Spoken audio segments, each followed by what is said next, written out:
दादू जी छा सूरत हाल आहे? मालवंदन जे हवाले सां ॿुधायो, अपडेट कयो। मालपिड़ियूं ख़ाली थी वयूं आहिनि या अञा ताईं आख़िरी ॾींहं में भरियूं पयूं आहिनि?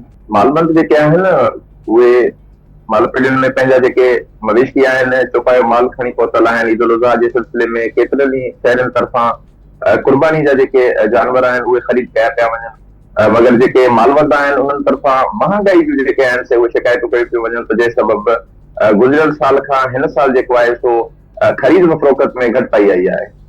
सही।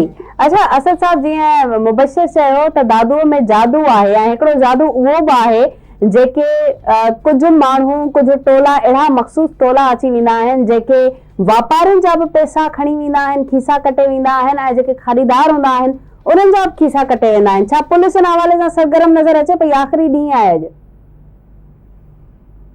बिल्कुल पुलिस तरफ़ां जेको आहे सो इंतज़ामनि खे सख़्त कयो वियो आहे, मगर जेके जेब कतरा आहिनि या जेके अहिड़ा एंटी सोशल एलिमेंट्स आहिनि उहे इहे पंहिंजूं हरकतूं कंदा रहंदा आहिनि, मगर अहिड़ो को बि वाक़ियो जेको आहे सो हिन महिल ताईं रिपोर्ट न थी सघियो आहे।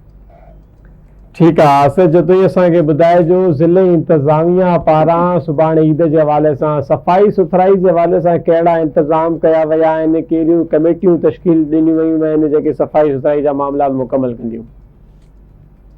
ज़िला इंतज़ामिया तरफ़ां डिप्टी कमिश्नर दादू म्यूनिसिपल कमेटी जे अमलदारनि खे सख़्त हिदायतूं कयूं आहिनि त ईद जे ॾियारे ते शहर जे मुख्य कारोबारी मर्कज़नि ऐं मुख्य जेके शाहराउनि ते जेको आहे सो सफ़ाई सुथराई जो अमल जेको आहे सो यकीनी बणायो वञे ऐं जेके ईदगाह आहिनि जिन में नमाज़ूं अदा कयूं वेंदियूं आहिनि, मजमूई तौर ते जेके शहरी उते नमाज़ अदा कंदा आहिनि उन्हनि तरफ़ जेको आहे सो सफ़ाई सुथराई जो ख़ासि ख्यालु रखियो वञे। सही। असद साहब, छा भला मालपिड़ी जेकी मवेशी मंडी आहे उहा दादू में सिर्फ़ हिकिड़ी लॻाई वई आहे, हिकिड़ी जाइ ते ई गवर्नमेंट जे तरफ़ां जेको ऐलानियल आहे उते लॻाई वई आहे या हंधि हंधि तव्हांखे नज़र अचनि पिया जानवर?